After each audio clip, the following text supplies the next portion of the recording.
Imagine dealing with a neighbor who steals your assigned parking spot every single day, no matter how many times you ask them to stop.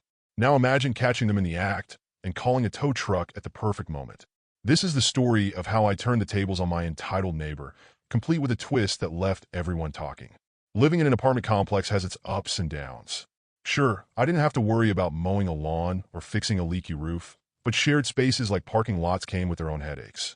The complex had a clear rule. Every unit had one assigned parking spot, marked with the apartment number. It was simple, and for the most part, it worked until the day it didn't. I came home late from work one evening, exhausted and ready to collapse into bed. But when I turned the corner into the parking lot, I noticed something odd. My parking spot, clearly marked with my apartment number, wasn't empty. A shiny black sedan was parked there instead. At first, I figured it was an honest mistake. Maybe a guest had parked there without realizing it was assigned, or someone had grabbed the first available spot in a rush. I muttered a few choice words under my breath, parked in the visitor's lot, and let it go. Everyone slips up now and then, right? The next day, I didn't think much of it. My spot was empty when I left for work, and I assumed the issue was a one-time thing. But when I came home that evening, there it was again, the same black sedan, parked snugly in my spot like it belonged there. I sighed, frustration bubbling up but not quite boiling over. Maybe they hadn't realized it was assigned, I thought. I'd leave a note, politely explaining that the spot was reserved and asking them to park elsewhere. I grabbed a scrap of paper and scribbled, "Hi, this spot is assigned to apartment number 203. Please don't park here. Thank you." I tucked it under the windshield wiper and parked in the visitor's lot again. By the third time, my patience was wearing thin. I came home to find the black sedan in my spot once more, the note I'd left nowhere to be seen. This time, I didn't bother with pleasantries.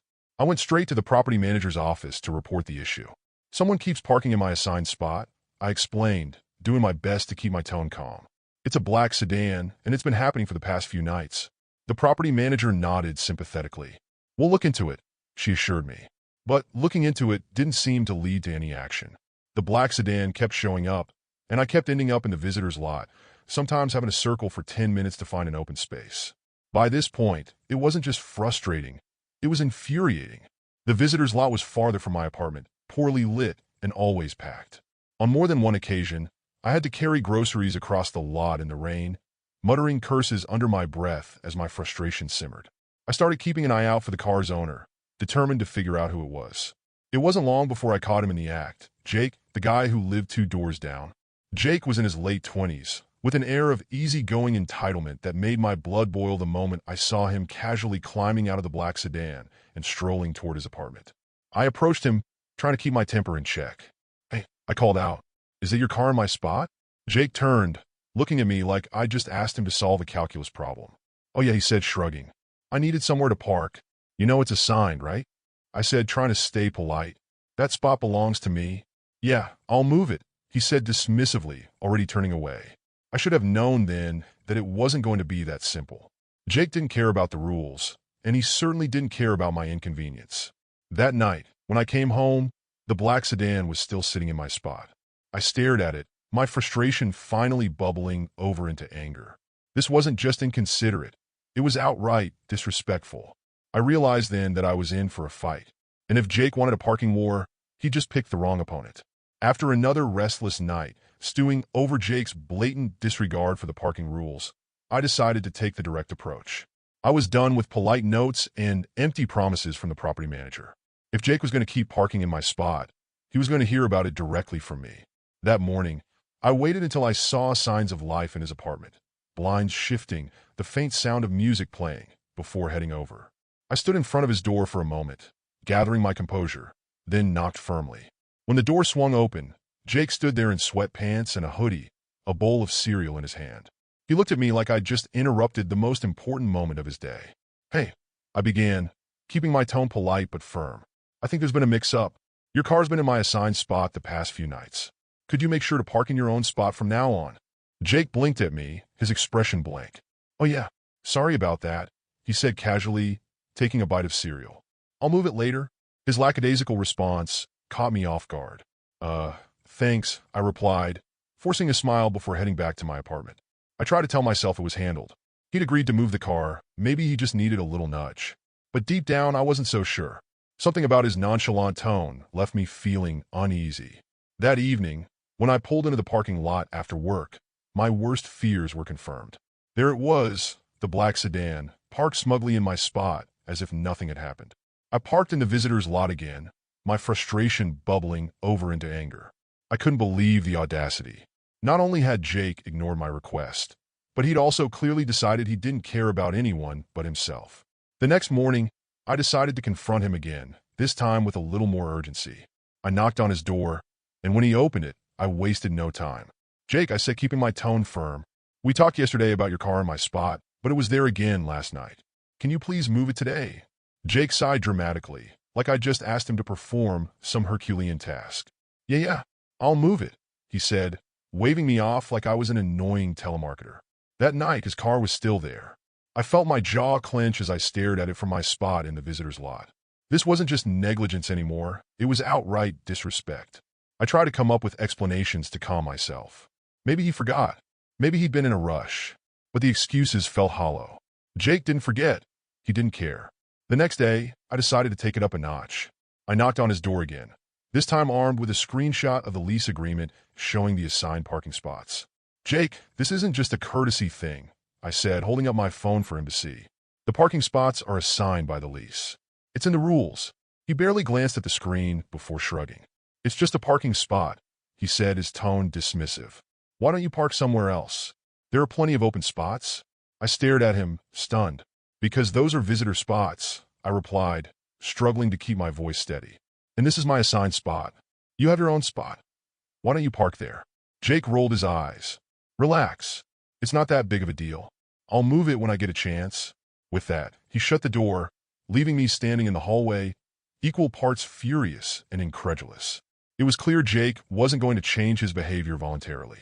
He'd made it obvious he didn't care about the rules or the inconvenience he was causing me. If I wanted my spot back, I was going to have to take matters into my own hands. And that's exactly what I planned to do. A full week of parking battles with Jake had passed, and my patience was running dangerously thin. Every day, I came home from work to find his black sedan lounging in my assigned spot, as if mocking me. I tried being polite, but Jake clearly didn't care about rules or respect. One evening, I decided to give it one last shot. I grabbed a piece of paper and wrote a note, carefully choosing my words to keep it civil. "Hi, this parking spot is assigned to apartment number 203 per the lease agreement. Please park in your designated spot. Thank you." The next morning, I was cautiously optimistic. I walked out to my car, half expecting to see an empty spot waiting for me. Instead, Jake's car was still there, and my note had vanished, probably tossed into the trash without a second thought. I was officially out of patience. That afternoon, I marched into the property manager's office, determined to get some backup. "I've been dealing with this for a week now," I explained, trying to keep the frustration out of my voice. "My neighbor keeps parking in my assigned spot. I've talked to him, left notes, and nothing's changed. I need this resolved." The property manager nodded sympathetically. "I'll look into it," she said, jotting something down on a notepad. "I'll remind all tenants about the parking rules in the next newsletter." I left the office feeling only slightly reassured. A newsletter wasn't going to fix this. Jake wasn't the kind of person who followed rules to begin with. But I held on to a shred of hope that a reminder from management might carry more weight than my polite requests. Days passed, and the newsletter went out, but Jake's behavior didn't change. Every evening, I came home to find his car parked smugly in my spot, and every evening, I trudged to the visitor's lot to park, fuming as I walked the extra distance to my apartment. The visitor's lot was another layer of frustration. It was far from my building, poorly lit, and always overcrowded. Some nights, I spent 10 or 15 minutes circling, hoping someone would leave so I could snag a spot. One particularly rainy evening, I finally found a spot at the far end of the lot. By the time I hauled my groceries to my apartment, my shoes were soaked and my arms ached from carrying bags in the downpour. As I unlocked my door, dripping wet and thoroughly irritated, I realized I'd had enough. Jake wasn't going to stop unless there were consequences. It was time to take matters into my own hands. But what could I do? Confronting him again would be pointless. He'd made it clear he didn't care. And while the property manager had promised to look into it, I couldn't count on them to take action. I sat on my couch that night, brainstorming ways to solve the problem. Leaving more notes wasn't going to work. Talking to Jake again would just be a waste of breath. If he wasn't going to respect the rules, maybe it was time to enforce them. That's when the idea hit me. The lease agreement explicitly stated that parking spots were assigned and that unauthorized vehicles could be towed. I'd seen a tow truck patrolling the lot before, probably contracted by the property management company to deal with situations like this. I grabbed my phone and looked up the tow company's contact information, saving the number just in case. The thought of Jake coming out to find his car missing filled me with a mix of satisfaction and guilt. But the more I thought about it, the more I realized I had every right to take action. This wasn't just about the inconvenience anymore, it was about standing up for myself. Jake had been pushing boundaries for weeks, and I was done letting him walk all over me. Now I just needed to pick the perfect moment to call the tow truck. By the time I reached the point of actively plotting my next move, I was more determined than ever. Jake's smug disregard for the parking rules had gone on long enough. The polite notes, the conversations, the property manager's empty promises, they'd all been useless. If anything, Jake's behavior seemed more deliberate, as if he was testing how far he could push me. Instead of reacting emotionally, I decided to channel my frustration into strategy. I started paying closer attention to Jake's habits, observing when he came and went. It wasn't hard to track. His routine was surprisingly predictable. Jake usually rolled in late in the evening, around 9 or 10, and parked his shiny black sedan in my spot as if it had been his all along. He'd leave again the next morning, usually around 8, presumably heading to work. It was clear he treated my assigned parking spot as his own personal convenience, and it infuriated me. With this information, I began crafting a plan. Confronting him again was off the table. It would be pointless, and I didn't have the energy to waste on another fruitless argument. Jake wasn't going to change because of a conversation. I needed a solution that would force him to respect the rules. I remembered the section of the lease agreement about parking regulations. It explicitly stated that assigned spots were strictly for the tenants they were assigned to, and unauthorized vehicles could be towed at the owner's expense. The management even had a contract with a local towing company to enforce these rules. That's when the idea struck me: the tow truck. The thought of having Jake's car towed was both satisfying and nerve-wracking. On one hand, it was the perfect way to hold him accountable for his behavior. On the other hand, I knew it would escalate things. But at this point, I was out of options. I decided to play the long game. If I was going to call the tow truck, I needed to make sure my timing was perfect. I didn't want to act impulsively and risk being accused of overreacting. Instead, I'd wait for a moment when Jake's behavior was particularly blatant, something that left no room for excuses. I began documenting everything. Every time Jake parked in my spot, I snapped a photo, making sure the timestamp was visible. I even kept a log of the dates and times he violated the parking rules, just in case I needed extra evidence. As the days passed, I felt a strange sense of satisfaction every time I added another entry to my log. It was like preparing for battle, and I was gathering every piece of ammunition I could find. One evening, as I watched Jake pull into my spot yet again, I felt a spark of determination.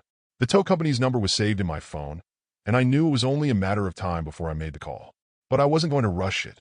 If I wanted to send a clear message, I needed to catch Jake in a situation where his actions were undeniable. I wanted him to feel the full weight of the consequences, not just for taking my spot, but for ignoring every attempt I'd made to resolve the issue peacefully. The more I thought about it, the more certain I became. Jake had underestimated me, but he was about to learn that I wasn't someone he could walk all over. I didn't know exactly when the perfect moment would come, but I was ready. And when it did, I'd make sure Jake finally understood the meaning of accountability. Calling a tow truck wasn't a decision I made lightly. As tempting as it was to see Jake get what he deserved, I knew it would escalate the situation. Once that line was crossed, there'd be no going back. That's why I took my time, making sure everything was perfectly aligned before taking action. I reread the parking section of the lease agreement to make sure I understood the rules. It was clear. Assigned spots were for the tenants they were designated to, and unauthorized vehicles were subject to towing without notice. The management even had the towing company's contact information listed for convenience. Next, I compiled all the evidence I'd gathered over the past weeks. I had photos of Jake's car parked in my spot on multiple occasions, complete with timestamps. I also had notes on the days and times he violated the rules. It wasn't just about proving he was in the wrong, it was about covering myself in case Jake tried to turn this around on me later. Finally, after days of waiting, the perfect opportunity presented itself. It was a Thursday night, and I came home to find Jake's black sedan parked in my spot once again. But this time, something was different. He'd left his hazard lights on. At first, I thought it was a mistake, but as I walked past his car, I realized the hazards were still blinking. I remembered reading that leaving hazard lights on while parked in a designated spot was against the complex's rules. This wasn't just my word against his anymore. He provided the perfect, undeniable evidence of his violation. I didn't hesitate. I pulled out my phone, took a clear photo of his car with the blinking hazard lights, and dialed the number for the towing company.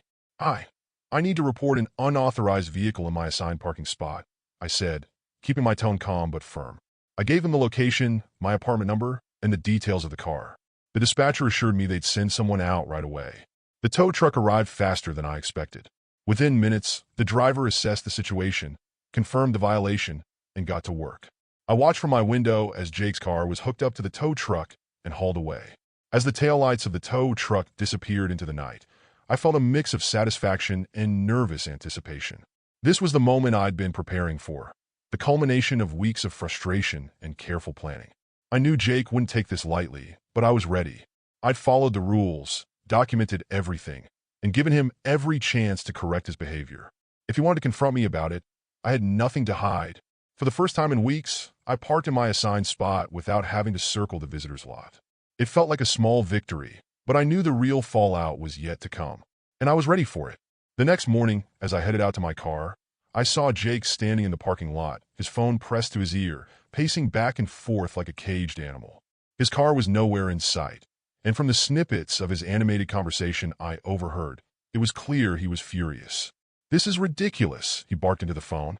"No, I'm telling you, it was only there for a few hours." I couldn't help but feel a small twinge of guilt, but it was quickly overshadowed by a sense of satisfaction. For weeks, Jake had ignored every polite attempt I'd made to resolve the situation. Maybe this would finally get through to him. As I walked past, I kept my expression neutral, pretending to be engrossed in checking my phone. Jake didn't even glance in my direction. He was too busy arguing with the tow company about fees and impound procedures. Later that afternoon, I spotted Jake in the leasing office, gesturing wildly as he spoke to the property manager. From my vantage point, I couldn't hear the conversation, but it was obvious he was trying to figure out who had called the tow truck. I stayed out of sight, not wanting to give him any reason to suspect me. After all, it wasn't like I'd done anything wrong. The rules were clear, and Jake had been in violation of them for weeks. Still, I didn't want to poke the bear unnecessarily. To my surprise, Jake didn't come knocking on my door or confront me in the hallway. Instead, he retrieved his car later that day and parked it in his assigned spot for the first time since the entire ordeal had started.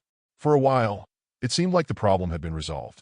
Jake's black sedan stayed firmly in his designated parking spot, and I was finally able to park in mine without any issues. It felt like a victory, and I allowed myself to relax, thinking the whole saga was behind me. But deep down, I knew Jake's compliance might not last. He didn't strike me as the type to let something like this go, and I couldn't shake the feeling that this wasn't the end of the story. For now, though, I savored the peace and quiet. No more visitor's lot, no more hauling groceries in the rain, and no more nightly frustration over seeing Jake's car where mine should have been. The fallout from the towing incident had sent a clear message. I wasn't someone who could be pushed around. And while Jake's reaction had been predictable, his sudden adherence to the rules felt like a small but satisfying victory. Little did I know, the parking war wasn't over yet. It was just entering its next phase. For a while, life returned to normal. Jake parked in his assigned spot, and I parked in mine. It was blissfully uneventful. No more nightly frustrations, no more visitor lot detours. I even started to believe that the towing incident had taught him a valuable lesson. But as it turns out, Jake hadn't learned anything at all. One night, after a long day at work, I pulled into the parking lot, ready to park in my spot and unwind. But instead of my empty, waiting space, I was greeted by the all-too-familiar sight of Jake's black sedan parked in my spot once again. I sat in my car for a moment, gripping the steering wheel and staring at his car in disbelief. Was this some kind of joke? This time, I didn't bother with the diplomatic approach. No notes, no knocking on Jake's door, no polite reminders. I was done wasting my breath on someone who clearly didn't care about rules or respect. Instead, I grabbed my phone, snapped a photo of Jake's car, and dialed the towing company. "Hi, it's me again," I said, my tone calm but firm. "There's an unauthorized vehicle in my assigned parking spot. Same one as before." The dispatcher on the other end recognized the situation immediately and assured me they'd send someone out right away. True to their word, the tow truck arrived within an hour. The driver gave me a knowing nod as he hooked up Jake's car, and before long, the black sedan was hauled away, leaving my parking spot gloriously empty. I parked my car, feeling a mixture of satisfaction and exasperation. It was incredible to me that Jake had the audacity, or the sheer lack of awareness, to repeat the same mistake after what had happened the first time. The next morning, I found a note taped to my door. The handwriting was rushed, the tone dripping with indignation. Was it really necessary to tow me again? The note read. I stared at it for a moment, torn between laughter and annoyance. Was he serious? Did he really think he could park in my spot without consequences, especially after the first incident? I didn't bother replying. Jake knew the rules, and he knew he was breaking them. If he wanted to avoid getting towed, all he had to do was park in his own spot, a concept that seemed to be beyond his comprehension. Over the next few days, I kept a closer eye on the parking lot, half expecting Jake to retaliate in some way. But to my surprise, he didn't. His car stayed in his assigned spot, and he kept his distance. I couldn't help but feel a sense of déjà vu. I'd thought the issue was resolved once before, only for Jake to slip back into his old habits. While I hoped this time would be different, I wasn't holding my breath. For now, though, I enjoyed the peace and quiet, knowing I'd taken the right steps to stand up for myself. If Jake decided to test me again, I'd be ready. For a while after the second towing incident, things were blissfully quiet. Jake kept his car in his assigned spot, and I had mine back for good, or so I thought. The uneasy peace lulled me into believing the parking war was finally over. Then, one evening, I heard raised voices coming from the parking lot as I stepped out to grab something from my car. At first, I thought it was just another neighbor having a spat, but as I got closer, I recognized Jake's voice. He wasn't alone. A woman I'd never seen before was standing near him, her arms crossed as they argued heatedly next to his car. "You can't just take my car whenever you feel like it." Jake snapped, his tone dripping with frustration. The woman, who looked to be in her late 20s, rolled her eyes. "It's not like I took it for a joyride. I just needed to park somewhere close, okay? What's the big deal?" Jake threw his hands in the air. "The big deal is that I've been dealing with towing fees and complaints because of this. Do you have any idea how much trouble you've caused?" I froze in place, feeling the pieces of the puzzle click together. This woman wasn't just borrowing Jake's car. She'd been parking it in my spot. As their argument continued, I stayed out of sight, listening from a safe distance. "You're overreacting," the woman said dismissively. "It's just a parking spot. Why does it even matter where I leave the car?" "Because it's not my spot." Jake shot back. "And now I look like the jerk who doesn't follow the rules. You can't keep doing this." Suddenly, everything made sense. Jake hadn't been the one parking in my spot. It had been her. She must have been borrowing his car without understanding or caring about the assigned parking rules. And Jake, whether out of ignorance or embarrassment, had been taking the heat for her actions. Part of me felt a twinge of guilt for assuming Jake was the culprit, but another part of me felt vindicated. He might not have been the one behind the wheel, but his failure to address the situation had caused all the chaos. Their argument continued for a few more minutes before Jake stormed off, leaving the woman standing by the car, looking annoyed. I debated whether to approach him or let it go, but in the end, I decided to wait. Confronting him in the heat of the moment wouldn't accomplish anything. As I headed back inside, I couldn't help but feel a strange mix of emotions. The twist in the story didn't change the fact that I'd been dealing with weeks of frustration, but it did add a new layer of complexity to the situation. Jake might not have been the villain I'd painted him as, but he wasn't exactly innocent either. He'd allowed the situation to spiral out of control by not taking responsibility for his car, or the person using it. The next step was clear. I needed to clear the air. Jake and I had to talk, and this time, I wasn't leaving until we resolved things once and for all. After overhearing the argument in the parking lot, I couldn't shake the uneasy feeling that I might have been a little too quick to judge Jake. Sure, he hadn't gone out of his way to address the issue, but it was becoming increasingly clear that the woman I'd seen was the real culprit. Still, Jake hadn't exactly done himself any favors by brushing me off all those times. I spent the next day debating whether to approach him. On one hand, I felt a little guilty for assuming the worst. On the other hand, I couldn't ignore the weeks of frustration I'd endured because of his inaction. In the end, I decided it was better to clear the air than to let the tension linger. That evening, I walked over to Jake's apartment and knocked on his door. It took a moment, but eventually, the door swung open, revealing Jake in his usual laid-back attire.